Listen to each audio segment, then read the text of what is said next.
আমাদের অলিয়া উলিয়ার মাজার, এই মাজার কোনো দোষ করে না।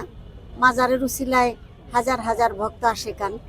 মাজারের উসিলায় যেই দানের বাক্স ভরে যায়, টাকা পয়সা আসে, কোটি কোটি টাকা, এই টাকা দিয়ে মাজার কমিটির যারা আছে তাদের বেতন দেওয়া হয়।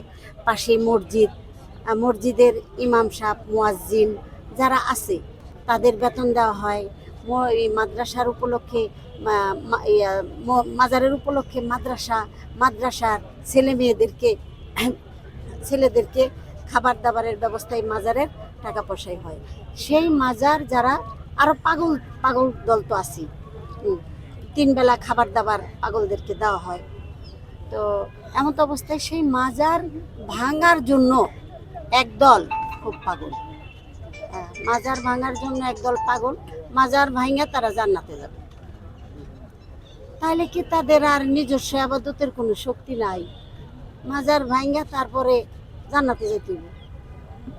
আমি তাদের আবাদতের মানে কি বলবো, এই মাজার যাতে না ভাঙতে পারে, যেহেতু আমরা অলিয়া উলিয়ার মানুষ, অলিয়া উলিয়া ভক্ত, সেজন্য আমরা সেই মাজার ভাঙার প্রতিবাদে এবং আমাদের মহারাজ আবুল সরকার তার মুক্তির দাবিতে আমরা কেন্দ্রীয় শহীদ মিনারে আমরা উপস্থিত হয়েছি।